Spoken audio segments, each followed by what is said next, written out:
Halo teman-teman, di video kali ini admin mau nyeritain film yang berjudul The Christmas Cabin. Film ini menceritakan tentang seorang pria yang pergi ke daerah pegunungan untuk melihat kabin atau gubuk yang diwariskan oleh paman buyutnya. Nah, ketika sampai di tempat tujuan, pria ini lalu bertemu dengan seorang wanita cantik yang mengaku kalau keluarganya adalah pemilik dari kabin tersebut. Mereka berdua pun akhirnya menghabiskan waktu bersama di dalam kabin, dan dari kebersamaan itu akhirnya tumbuhlah benih-benih cinta di antara mereka. Nah, kira-kira bagaimanakah kisah pria dan wanita ini selanjutnya? Yuk langsung aja admin mulai alur cerita filmnya. Cerita film ini dimulai dari seorang wanita cantik yang bernama Sammy atau yang lebih akrab dipanggil Sam. Ceritanya, Sam adalah seorang penulis buku biografi, dan hari ini dia akan pergi ke kabin milik keluarganya yang terletak di daerah pegunungan.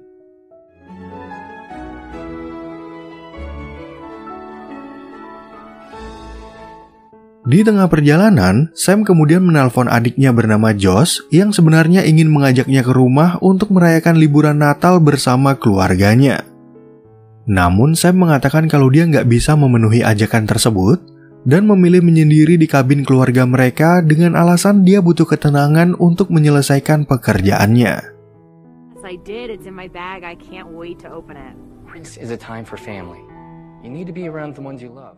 Sementara itu di tempat lain, kita diperlihatkan pada seorang pria ganteng bernama Seth dan asistennya yang bernama Octavia. Di sini, Seth diceritakan sebagai pekerja di pasar saham, dan hari ini dia berencana untuk pergi keluar kota untuk mengurus suatu bisnis.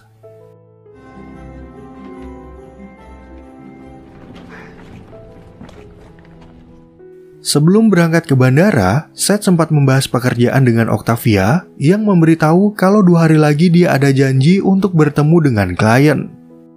Namun Octavia jadi merasa kasihan kepada Seth karena di masa-masa Natal ini dia malah sibuk bekerja dan sama sekali nggak punya rencana untuk berlibur. You can't chase progress, Octavia. You have to be present. That's why they call it the present. Singkat cerita, saat tiba di kota tujuan, Seth langsung menelpon seorang pengacara untuk bertanya tentang letak dari suatu properti. Sebenarnya properti ini adalah milik paman buyutnya yang bernama Larry, dan karena Larry nggak punya keturunan, dia akhirnya mewariskannya kepada keluarga Seth. Di kafe tersebut, Seth kebetulan bertemu dengan seorang pria bernama Gately yang bertanya ada urusan apa anak muda sepertinya datang ke kota kecil. Seth pun akhirnya bercerita tentang warisan yang diberikan oleh Larry dan mengatakan kalau dia akan menjual properti tersebut beserta lahan seluas 1000 hektar. Sebagai penduduk asli di kota tersebut, Gately ternyata mengenal sosok Larry yang pernah bertunangan dengan wanita bernama Mary Beth. Pada waktu itu, Larry ternyata mendirikan sebuah kabin bagi Mary, dan dalam surat wasiatnya, Larry mengatakan kalau tunangannya berhak memiliki setengah bagian dari propertinya. Agar bisa lebih mudah untuk dijual, Seth berencana menemui keluarga dari Mary Beth dan membeli setengah kabin itu agar menjadi miliknya secara utuh. Beruntung, Gately mengetahui letak dari kabin tersebut, sehingga Seth ingin meminta tolong agar digambarkan sebuah peta untuk menuju ke sana.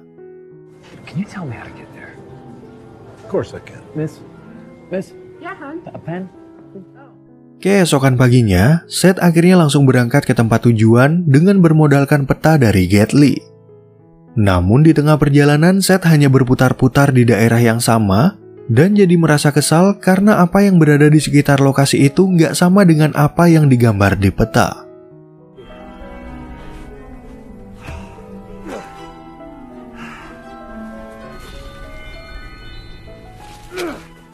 Setelah seharian muter-muter mengikuti peta, Seth akhirnya sampai di tempat tujuan dan langsung mengetuk pintu dengan harapan ada orang di dalam kabin.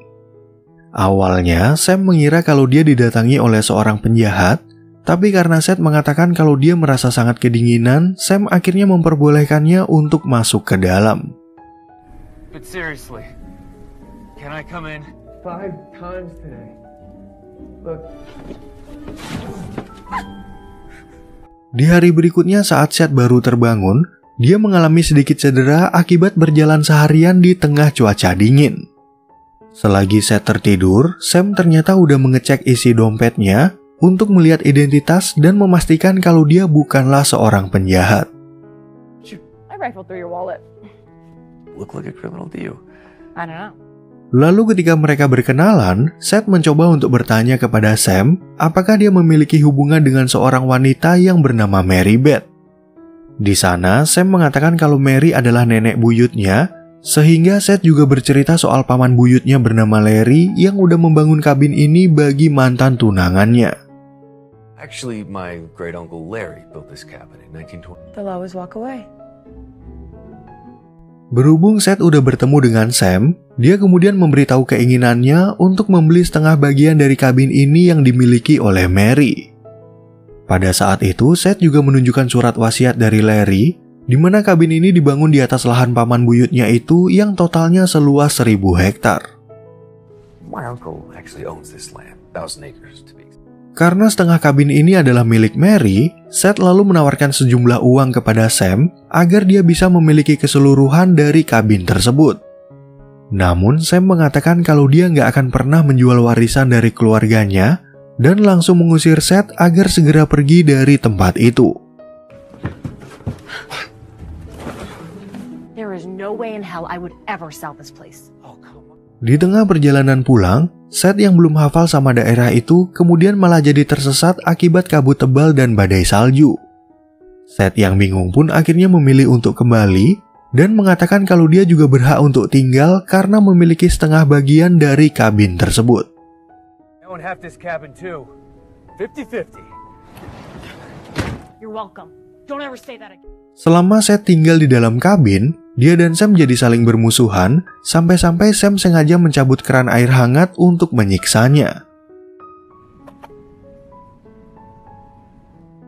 Keesokan paginya, Seth kembali mencoba untuk pergi dari kabin, tapi sayangnya dia harus menginap 1 hari lagi akibat badai salju yang belum mereda. Kemudian di malam harinya, Sam akhirnya mengajak Seth untuk berdamai dan bermain suatu permainan yang biasa dilakukan bersama keluarganya. Awalnya, Seth masih merasa kesal karena dia udah disiksa dengan mandi air dingin, tapi Sam akhirnya mau meminta maaf atas apa yang telah ia lakukan. But it was good payback. Nope. Come on, let's go. Ketika mereka lagi bermain, Sam lalu bercerita tentang masa lalu Mary Beth yang pernah ditinggal oleh Larry waktu mereka masih bertunangan. Pada waktu itu, Larry ceritanya pergi ke kota besar untuk bermain di pasar saham, dan sejak itulah dia nggak pernah kembali ke kota ini yang membuat Mary merasa patah hati. Was jilted when she was left by her fiancé. Really? Random as that. Selain bercerita soal masa lalu Mary, Sam juga berbicara tentang pekerjaannya sebagai seorang penulis buku. Di sisi lain, Seth juga bercerita tentang pekerjaannya di pasar saham, dan dari cerita itu Sam jadi berpendapat kalau dia sangat mirip dengan paman buyutnya. I am, and it beats it. Setelah mengobrol cukup lama, hubungan Seth dan Sam menjadi lebih akrab, dan gak terasa kalau mereka berdua udah menghabiskan waktu selama berjam-jam. Sebelum mereka beristirahat, Sam lalu meminjamkan selimut bagi Seth dan akhirnya mengembalikan pemutar keran air hangat agar dia nggak merasa kedinginan. Mind if I could get that, And you're gonna wanna let the water run. It takes a minute to heat up. Keesokan paginya, Sam kemudian segera membangunkan Seth untuk memberitahu kalau badai udah reda. Pada pagi itu, Sam ingin mengajak Seth untuk melihat tanah warisan dari Larry, tapi Seth malah ingin segera pulang dan mengatakan kalau dia ada janji dengan seorang klien. Mendengar ucapan tersebut, Sam tampaknya merasa sedikit kecewa karena pikirnya Seth akan menetap dan menghabiskan liburan Natal di kabin ini. Namun ternyata Seth bisa menyadari perasaan Sam yang lagi kesepian, jadi dia akhirnya memutuskan untuk ikut berjalan-jalan dan menginap selama 1 hari.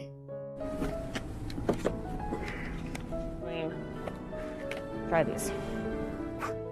Singkat cerita, saat mereka sampai di sebuah tempat, Sam kemudian memberitahu lahan warisan dari Larry yang luasnya mencapai 1000 hektar. Di sana, Seth nggak menyangka kalau dia akan mendapatkan warisan lahan yang begitu luas, karena dulu Larry nggak dekat dengan keluarganya dan nggak pernah bercerita apa-apa tentang kekayaannya. Berbeda dari kehidupan Seth, Sam lalu bercerita tentang kebersamaan keluarganya yang sebenarnya cukup sering menghabiskan liburan di kabin ini. Namun pada liburan ini Sam memang sengaja datang ke kabin sendirian dengan alasan dia butuh keheningan untuk melanjutkan pekerjaannya dalam menulis buku.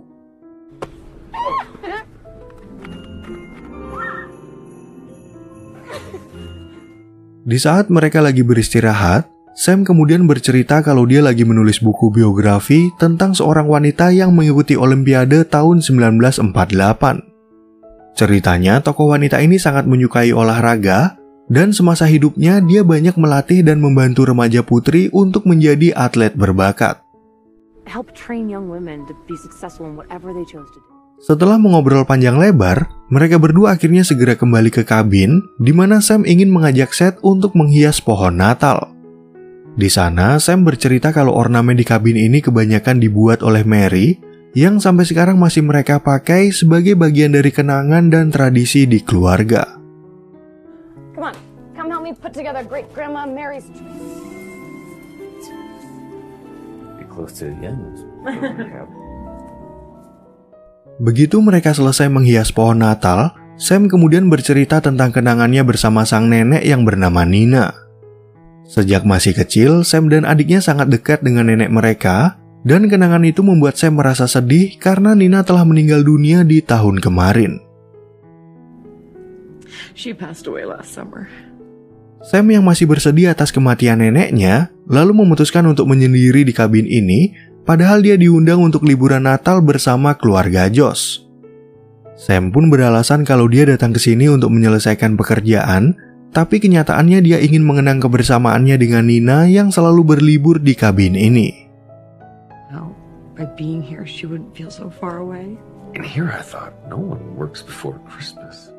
Beberapa saat kemudian, Sam tiba-tiba teringat akan kado Natal dari Nina yang udah dia siapkan sebelum dirawat di rumah sakit. Di sana, Sam merasa terharu karena Nina sempat menyiapkan kado Natal bagi dia dan Josh, dan setelah membuka hadiah tersebut, mereka berdua akhirnya tertidur di sofa sampai pagi.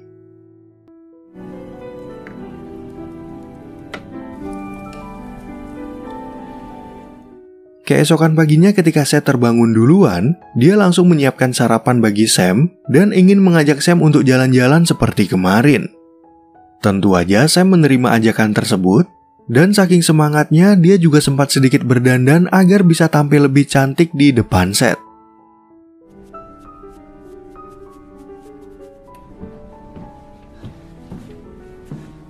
Beberapa waktu kemudian, mereka berdua akhirnya tiba di sebuah batang pohon yang menandakan kalau sinyal telepon hanya sampai di tempat itu. Di waktu yang sama, Seth tiba-tiba mendapat banyak pesan dari Octavia yang memberitahu kalau dia udah melewatkan janji dengan seorang klien bernama Mattis. Seth, wait, hold on. Would you... Sammy, I gotta go back and fix it. Ketika mereka kembali ke kabin, Seth langsung memutuskan untuk pulang, dan karena merasa panik dengan pekerjaannya, dia nggak sengaja menyenggol hadiah Natal milik Sam. Kejadian itu pun tentunya membuat Sam jadi sangat bersedih, dan di sisi lain Seth yang merasa bersalah nggak tahu harus berbuat apa untuk menebus kecerobohannya.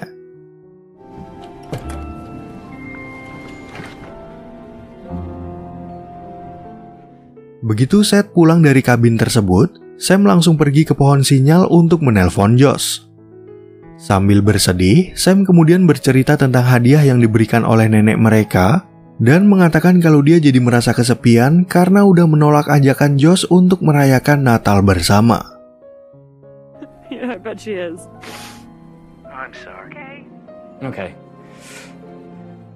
Sementara itu di tempat lain, Seth juga menelpon Octavia untuk meminta tolong menghubungi klien mereka bernama Mattis dan menyiapkan pertemuan. Namun Octavia memberitahu kalau Mattis udah berlibur ke luar negeri, dan karena hari ini adalah malam Natal, dia juga menasihati Seth agar menikmati liburannya. Have yourself a merry little Christmas. Now go do. Setelah menutup telepon dari Octavia, Seth kemudian pergi ke kafe dan kembali bertemu dengan Gately. Di sana, Gately sempat membahas tentang kabin milik Mary Beth, dan kebetulan ada sebuah berita kalau jalan menuju ke tempat itu baru aja terjadi longsor. Gara-gara bencana tersebut, Seth jadi merasa khawatir pada keadaan Sam, karena jika terjadi apa-apa, dia nggak bisa menelpon siapapun akibat nggak ada sinyal. Beruntung Gately mengetahui jalan lain menuju ke kabin Mary, sehingga Seth langsung meminta tolong agar dibuatkan sebuah peta yang lebih jelas dari sebelumnya. She's all alone up there. There's no cell service. She could be in danger. This is us here, okay? Setelah Seth membeli hadiah bagi Sam, dia langsung menuju ke kabin milik Mary dengan melewati jalur yang aman. Sesampainya di tempat tujuan, Seth kemudian meminta maaf karena dia udah pergi dan mengatakan kalau dia ingin menikmati liburan Natal bersama dengan Sam. Yeah, we met the other day. I really just need to be with you. Ketika masuk ke dalam, Seth langsung memberikan hadiah Natal pengganti bagi Sam dan bercerita tentang bencana longsor yang terjadi di dekat sana. Seth pun mengatakan kalau dia melewati jalan lain untuk menuju ke kabin ini, yang membuat Sam merasa bahagia karena Seth udah mau kembali untuk menemuinya. East of it belongs to the Wetleys. So that. Oke teman-teman, sekian ya perjumpaan kita di alur cerita film yang berjudul The Christmas Cabin. Semoga teman-teman semua merasa terhibur sama alur cerita film yang admin bawain ini, dan sampai jumpa di video yang berikutnya.